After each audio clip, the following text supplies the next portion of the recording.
Hello বন্ধুরা, দেখো আজকের 5টা প্রশ্ন। এই প্রশ্নগুলো কিন্তু ডব্লিউপি কনস্টেবল যারা পরীক্ষা দেবে তার জন্য কিন্তু খুব ইম্পর্ট্যান্ট, কারণ এই ধরনের কোশ্চেন বারবারই দেখা যায়। তো সেই জন্য আমি এই টাইপের কোশ্চেনগুলোই নিয়ে এলাম। আমি আবারও বলছি, ভাষাটার জন্য প্লিজ তোমরা কেউ অফেন্স হইও না, কারণ আমি বাংলায় অনুবাদ করে দেবো, অসুবিধা নেই। ঠিক আছে, কি বলেছে দেখো প্রথম প্রশ্ন। The income of A is 40% less than B.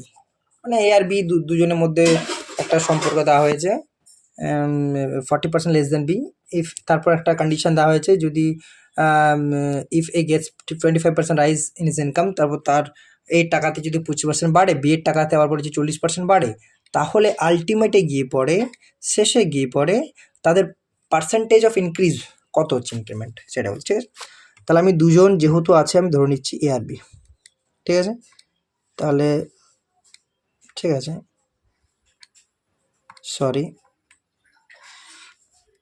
A R B দুজন আছে, সরি, এ আর বি। তো আমি ধরে নিলাম বি এর টাকা 100। এ কত বলেছে না, এর ইনকামটা বি এর ইনকামের থেকে 40% লেস, তার মানে 100 40% কত, 40, মানে 40 টাকা লেস যদি হয় মানে 60 টাকা। ঠিক আছে, এটা এর ইনকাম, এটা বি এর ইনকাম। ঠিক আছে, হয়ে গেল। এরপর সেকেন্ড কন্ডিশন কি বলেছে, if A gets 25% rise in is income. ঠিক আছে, তো 25% কত হবে আমরা জানি, 25 সরি 15 হবে, কারণ 25% ফ্র্যাকশন ভ্যালু আমরা জানি 1/4।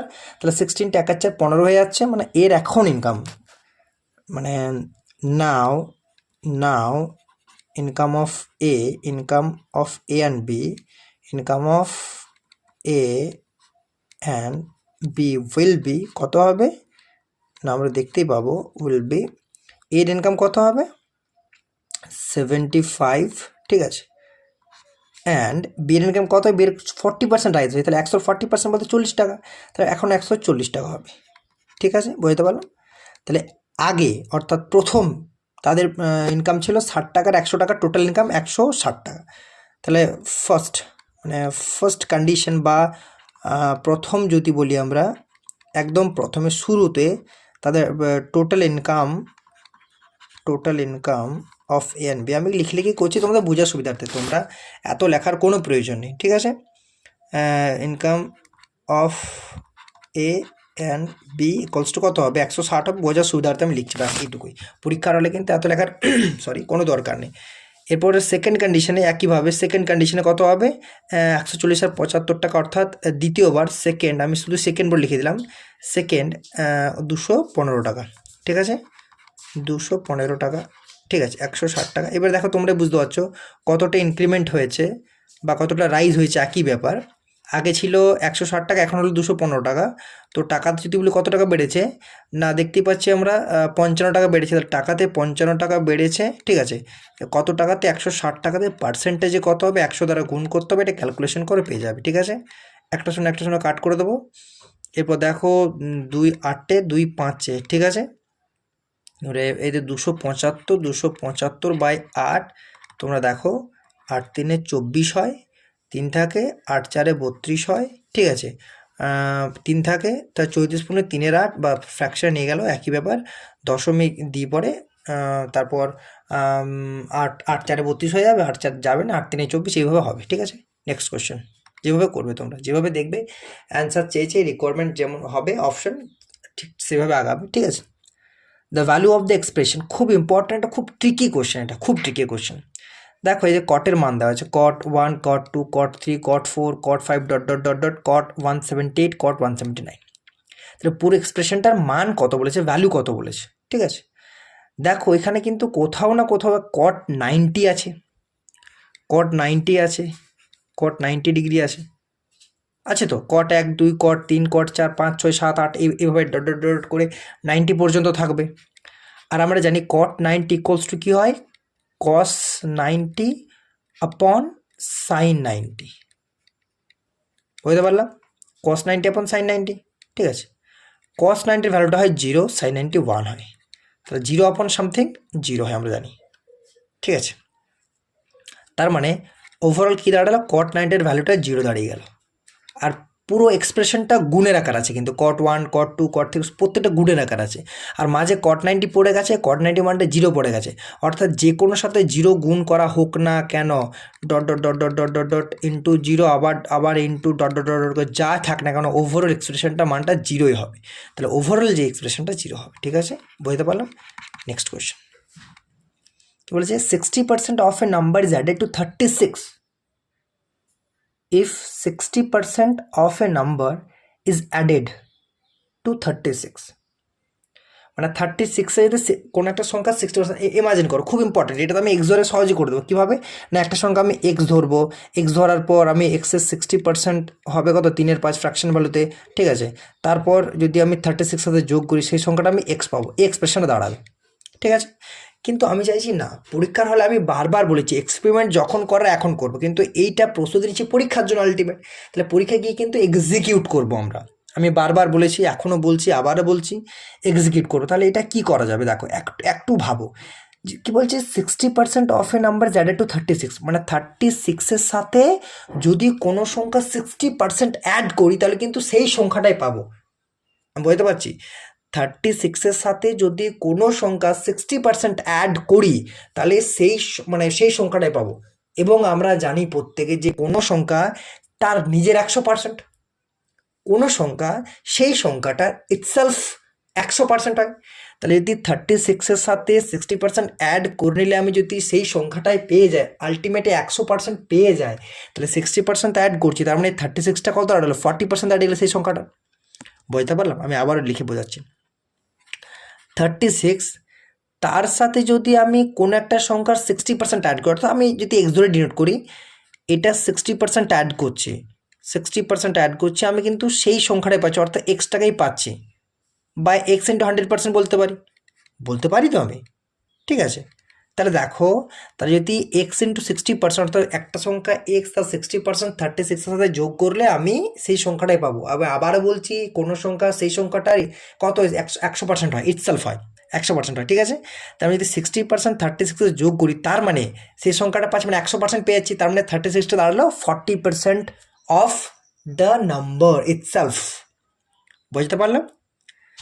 তার মানে এটাকে যদি আমি এভাবে করতাম যে 40%টার ভ্যালু হয়ে গেল আমার 36, তাহলে সংখ্যাটা চেয়েছে, এবং সংখ্যাটা ইটসেলফ কত, 100% হয়, তাহলে 100%-এর ভ্যালু কত?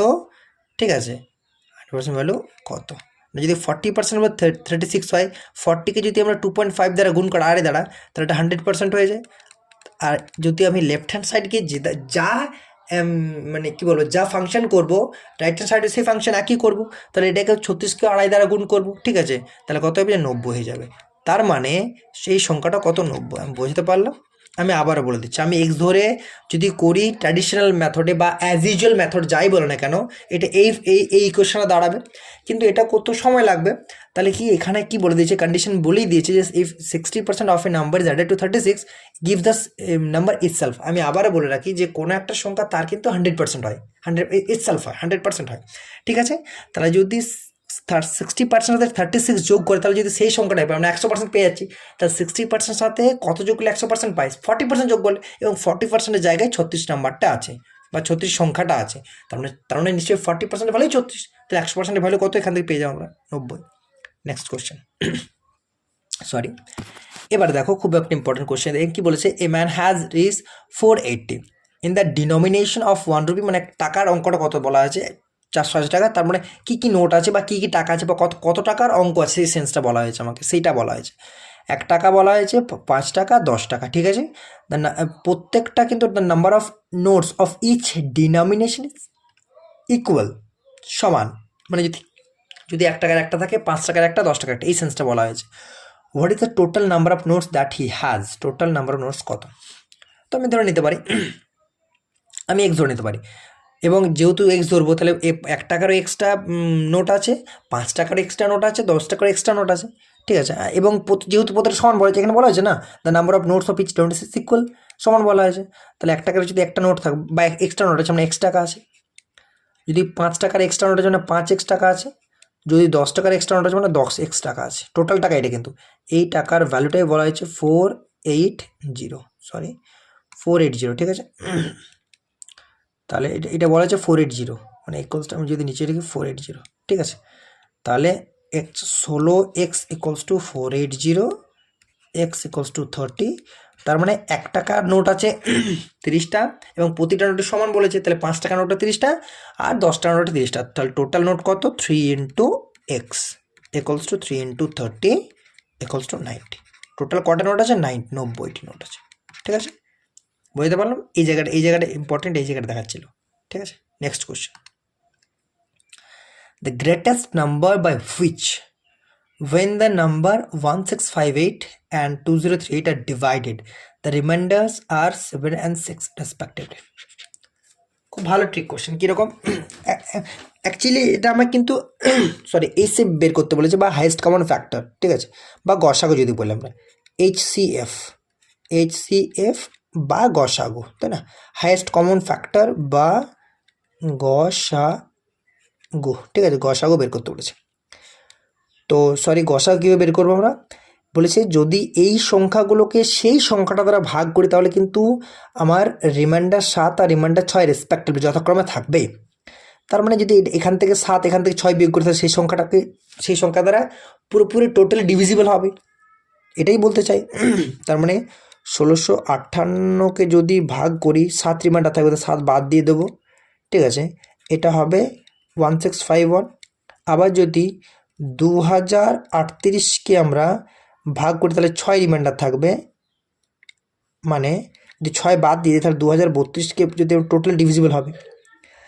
এরপর দেখো, এরপর এই অঙ্কটা করার জন্য কিন্তু আমাদের অপশন টেস্ট হলে খুব ভালো হয়। কীরকম ভালো হয় না, কিন্তু এই অঙ্কটা দেখে কি মনে হচ্ছে আমাদের ডিভিজিবল হবে না ডাউটফুল হচ্ছে, তাই না? তাহলে সেই জন্য কি আমরা যদি এগুলোকে অপশন দিই বা অপশন যদি পাই খুব সহজেই হয়ে যায়। এটা ধরো আমি তারপর বলেছি, অপশানগুলো আগে দিই নি, ঠিক আছে। ধরো আমাদের দেওয়া আছে সরি 3, ধরো এ দেওয়া আছে 381 দেওয়া হয়েছে, বি দেওয়া হয়েছে 127 দেওয়া হয়েছে, তারপর সি দেওয়া হয়েছে 254 দেওয়া হয়েছে, আর ডি ধরো আমাদের ডি ধরো যে কোনো একটা সংখ্যা নাও, ডি ধরো 405, ঠিক আছে। তো এরপর দেখো এরপর কীভাবে করবে। প্রথমে এটাকে বুঝে 405 হবে না, কারণ কি না, কারণ 5 আলটিমেট ইউনিট ডিজিট 5 আছে, মানে যা দ্বারা গুণ করে না কেন হয় 5 নাহলে 0 হবে, তাহলে এটার মধ্যে কোনোটাই আসছে না, তাহলে এটা প্রথমেই বাদ। এবারে এই ধরনের কোশ্চেন করার একটা নিয়ম হচ্ছে, প্রথমেই সংখ্যাগুলোর ডিফারেন্স নেবো। এই ডিফারেন্সটা অনেক সময়তে ডিভিজিবল হয় ডিফারেন্স দ্বারা।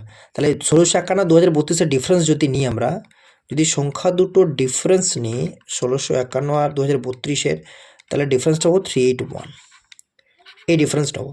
তাহলে কিন্তু অনেক সময়তে দেখা যায় যে এই যে ডিফারেন্সটা হবে এটাই কিন্তু ওই সংখ্যা দুটোকে দ্বারা, মানে ওই সংখ্যাটা দুটোকে ভাগ করে যাবে এই সংখ্যাটা দ্বারা, ঠিক আছে, মানে অ্যাকচুয়ালি এটা হয়ে যাবে ডিভিজার, ঠিক আছে। তো এরপর দেখো যদি এই ক্ষেত্রে হবে না, তার কারণ কি না, এটা যদি ধর ম্যাক্সিমাম 5 দ্বারা যদি গুণ করি তাহলে 5 3 15, 5 একে 5 দ্বারা গুণ করলে কিন্তু 1651 বেশি হয়ে যাচ্ছে, ঠিক আছে। আর 7 দ্বারা গুণ হবে না, 6 দ্বারা গুণ হবে না, তাহলে 2032 হবে না, তাহলে কিন্তু 381 আসছে না। তারপর আমরা নেক্সট ট্রিক দেখবো, এই 381-এর মাল্টিপিল দেখবো আমরা, ঠিক আছে,